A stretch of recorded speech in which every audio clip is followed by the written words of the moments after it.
साल 2025 की शुरुआत के साथ ही भारत ने ग्लोबल मैरीटाइम इंडस्ट्री में एक लीडिंग पोजीशन एक्वायर कर ली है।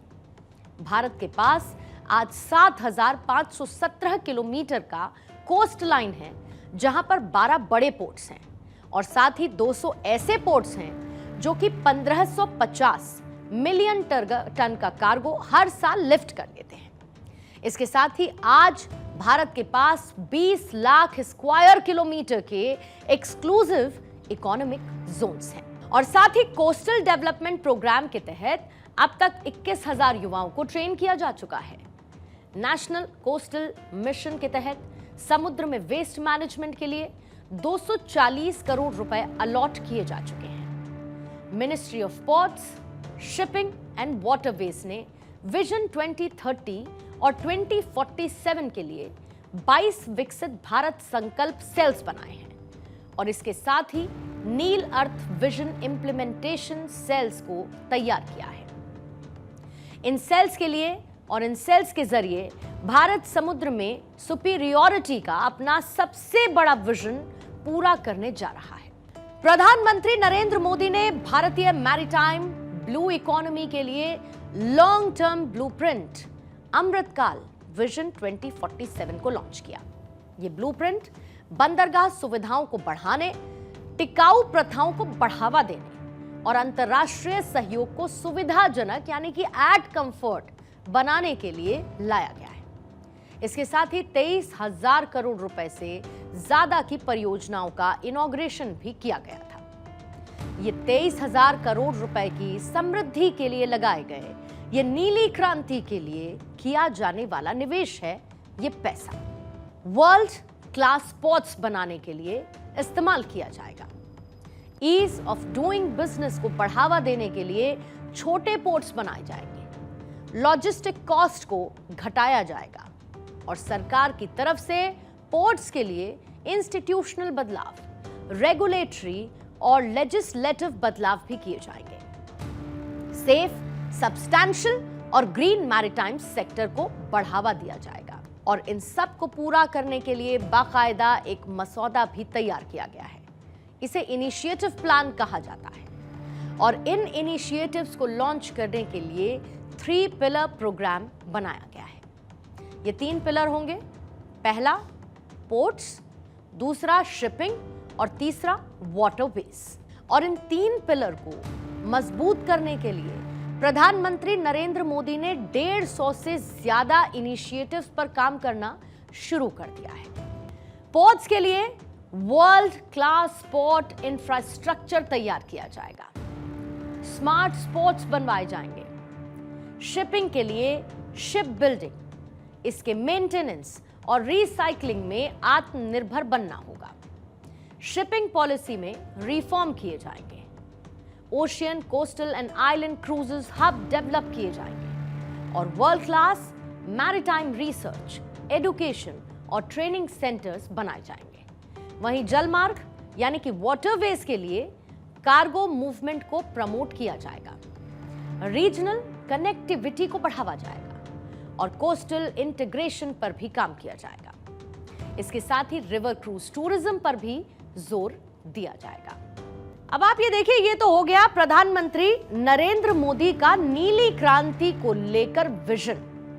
अब बात करते हैं कि इस विजन से भारत की आर्थिक तस्वीर कैसे बदलेगी। मोदी के मैरीटाइम विजन 2030 से 3 लाख करोड़ से 3.5 लाख करोड़ तक का इन्वेस्टमेंट आएगा और यह ह्यूज है।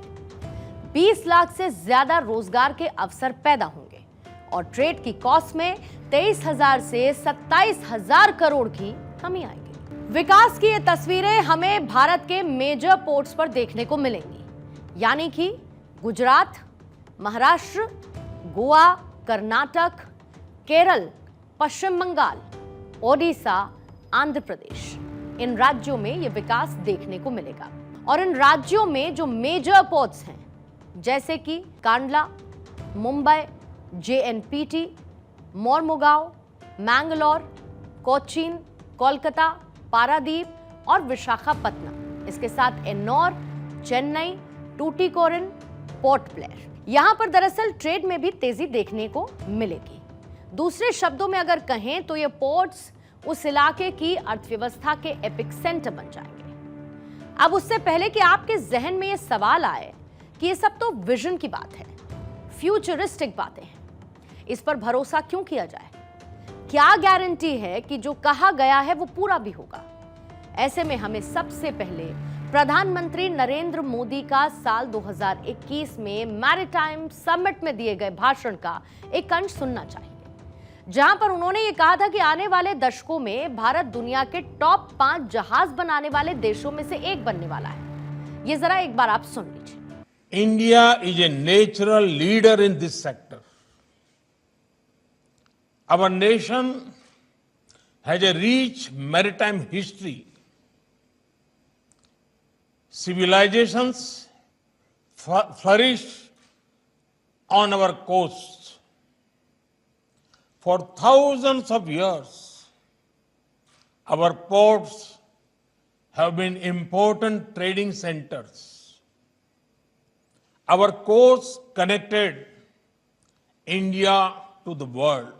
India is very sincere about growing in the maritime sector and emerging as a leading blue economy of the world. Make in India, make for world, ये दावा किया गया था और इस दावे का ट्रेलर अब आपको दिखाते हैं। और इसको देखने के लिए आपको सीधे केरल लिए चलते हैं।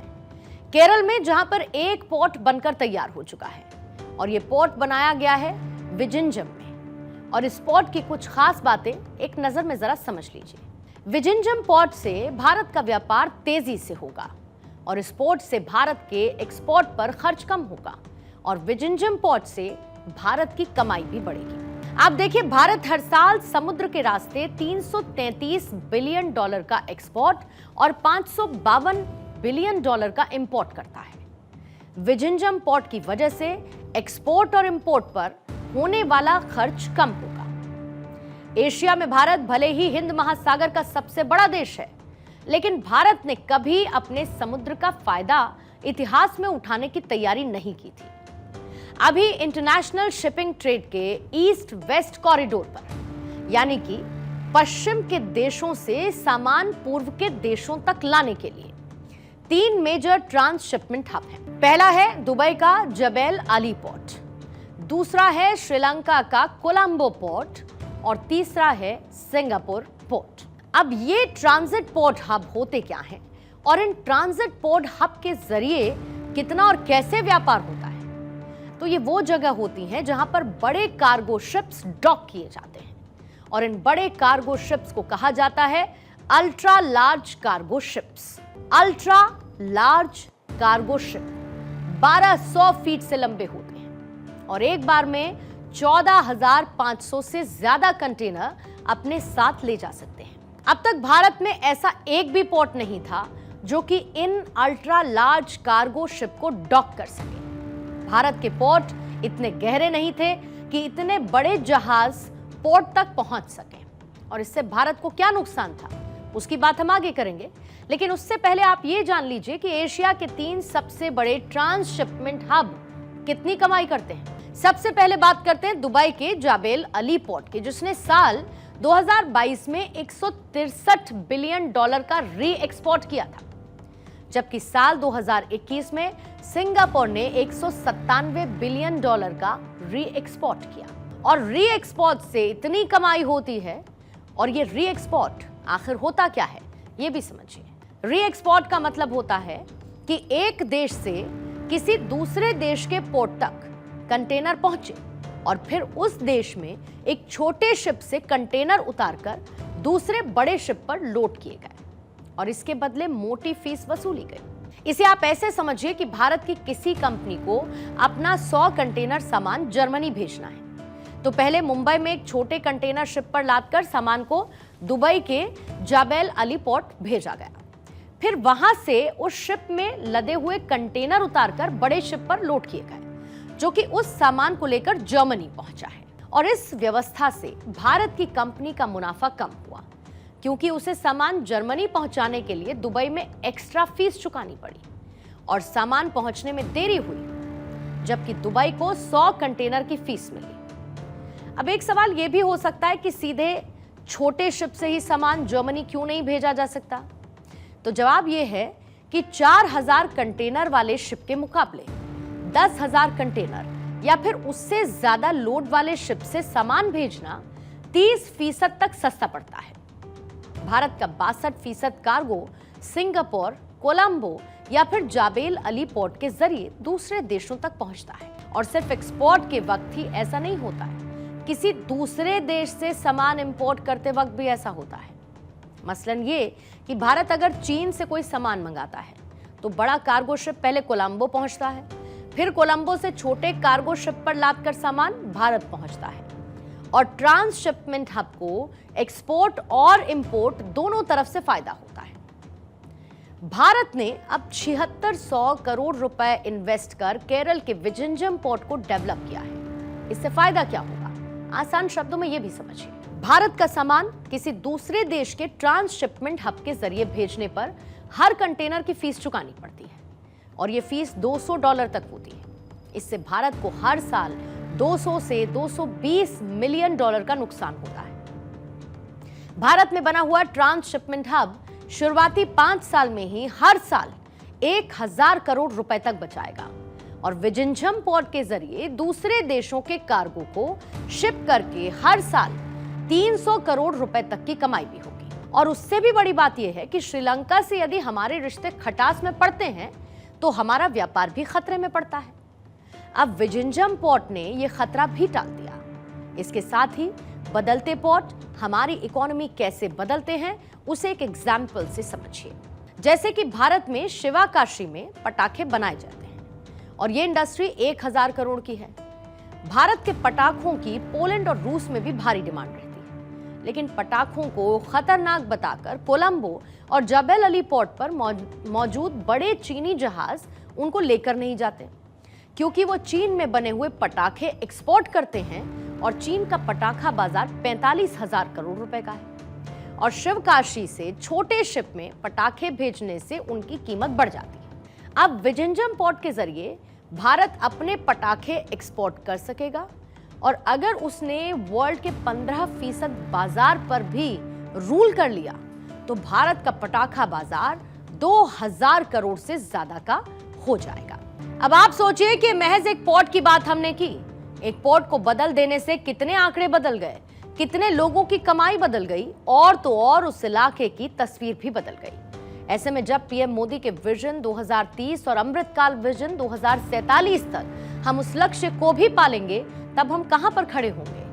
मुझे यह कहने में कोई गुरेज नहीं है कि हम महाशक्ति बनने जा रहे हैं। धरती की बात हो, अंतरिक्ष की बात हो या फिर समुद्र की बात हो, हमारा तिरंगा सबसे ऊपर लहराने के लिए तैयार है।